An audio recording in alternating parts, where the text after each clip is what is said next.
Does Star Citizen have too many ships? No, but I'll come on to that in a second.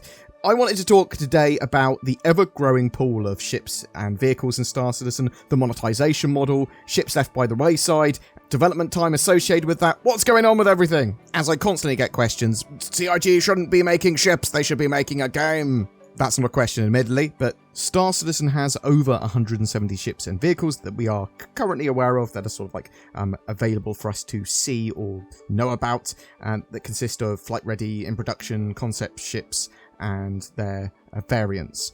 There are a good few Vandal and Squadron 42 ships in that list that Cloud Imperium may have fully made, but they're not going to be in player hands until Squadron 42's release.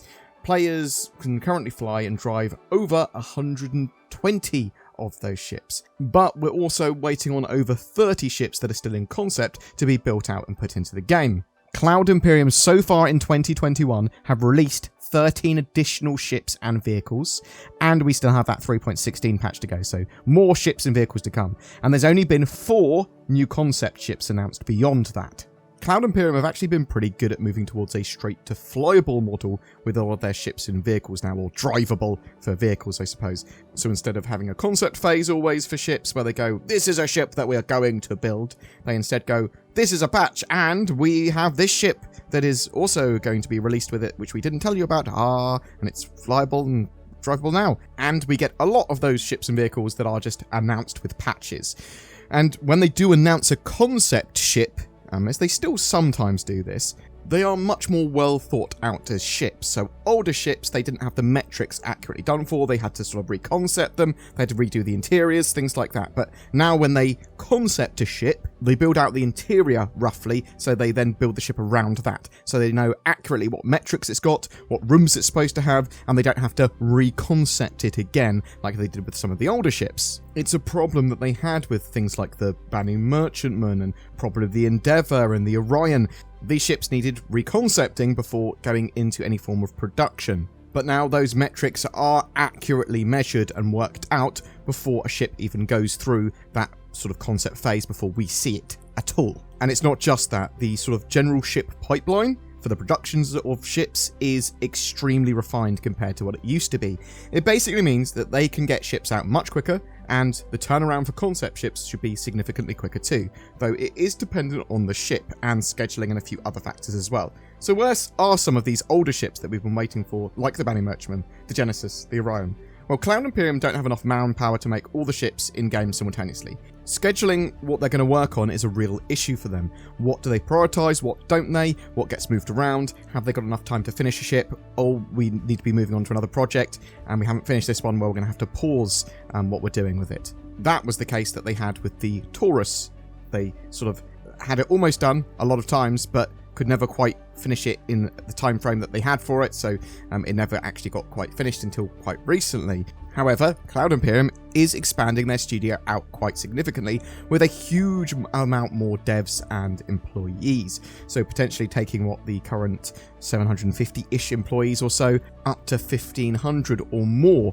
Now, not all of these are going to be devs or artists able to work on ships, but I would expect at least twice the amount of capacity, seeing that they're effectively doubling their workforce, according to sort of my rough figures anyway. These devs will be able to work on lots of other things too. You know, points of interest, outposts, space stations, environments, missions, bases, interiors of a whole lot of things, because it doesn't have to be the interiors or ships they're concepting. They can be concepting space stations or, as I said, outposts or inside locations, bedrooms, different buildings, all that sort of jazz, because it's very similar work. So there is obviously going to be some balancing of what individual devs and teams are working on at any given time, which is good because there aren't that many ships left for them to complete.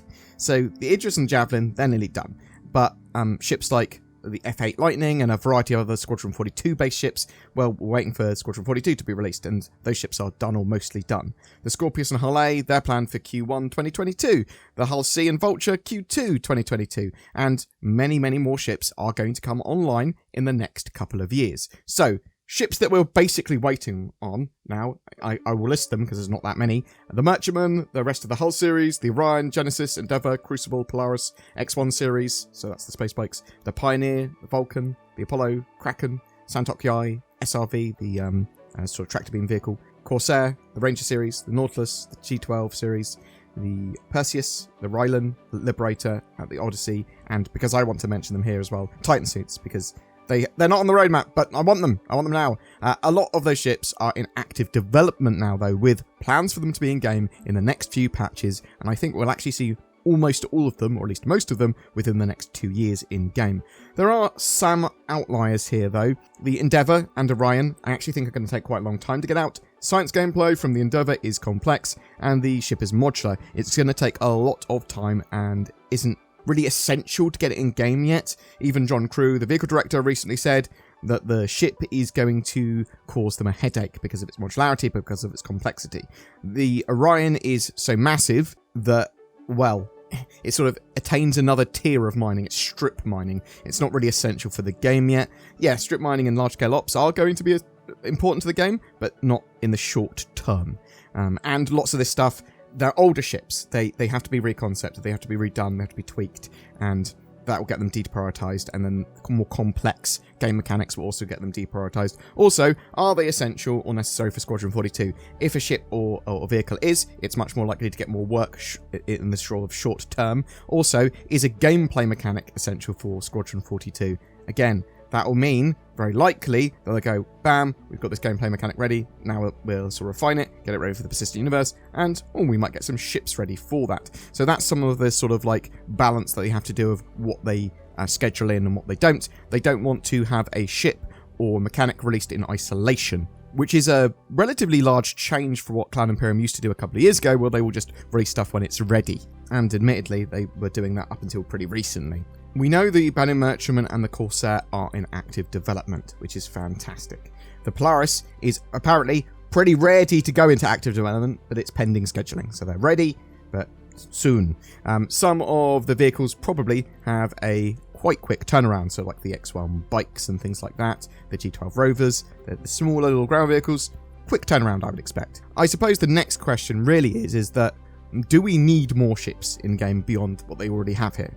And I would say a resounding yes. But it's not just ships. More modularity and customization too is super important. So as long as ships that they keep on producing are not just objectively better than a similar ship, and they instead bring variety and a different range and different types of ship or different ways of doing things into the market, that's good.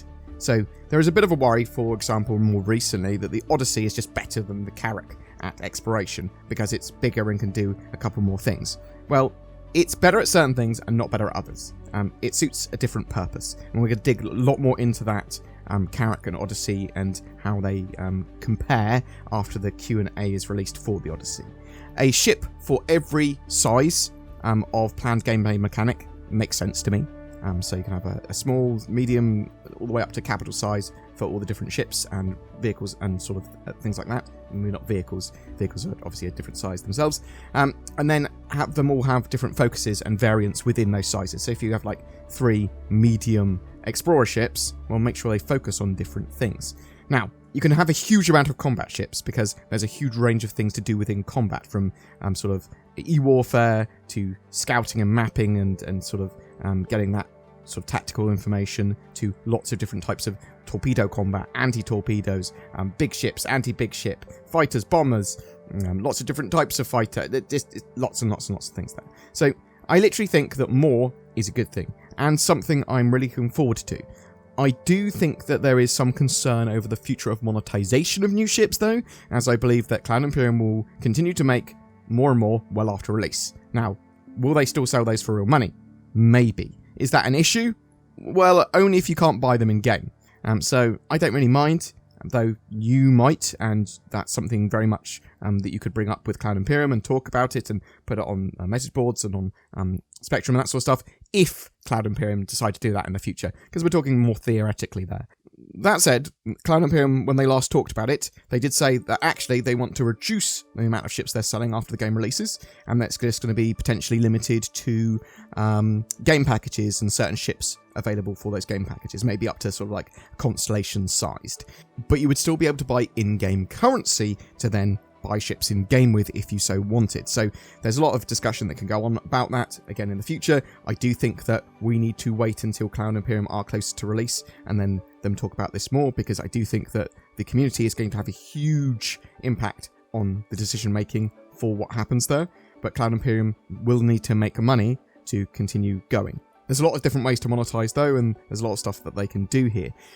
But currently, ship and concept sales are necessary for the continued development and funding of the game. And new ships that come out each year are a massive part of the that, whether they be concept or straight to flyable.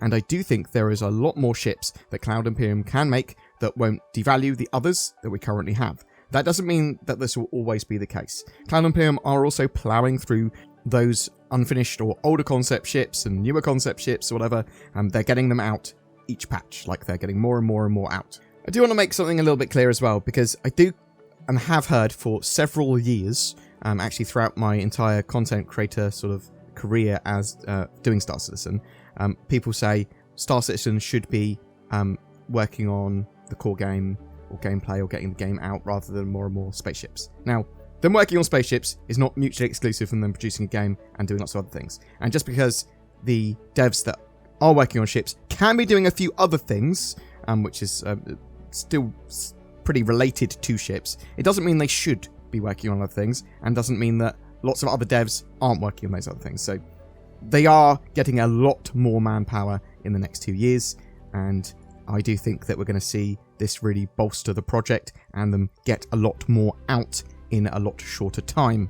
Both ships, gameplay for the ships, and generally sort of gameplay area and all the back ends, and Star Citizen should be in a much more MMO type state in a couple of years too. Sorry if this video was a bit sporadic and ranty, I just wanted to talk a bit of ship. But what do you think? Are you happy with the way Cloud Imperium do their development? Are you still waiting for one of the ships that you've had for a while to be made flight ready? Are you expecting the Bounty Merchantman to be flight ready in 2022? Do you think Cloud Imperium should change their monetization model? If so, how? Whatever your thoughts are, I'd love to hear from your comments down below.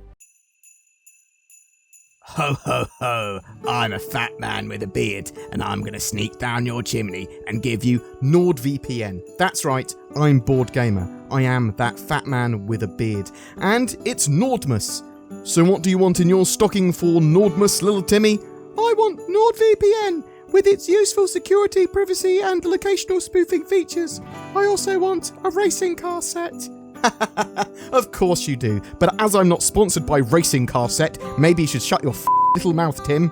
Merry Nordmas! For December, we are giving away an Origin 400i with a Star Citizen game package and lifetime insurance. This is a luxury multi-role explorer ship for 1 to 3 players to run together. It's like a little yacht in space. All you need to do to be in for a chance of winning that is comment on any of my videos made during December. If you'd like to further support the channel, please consider clicking that join button underneath my videos. You can also become a Patreon or even donate. Thank you so much for watching. Please take care, and I'll see you in the verse.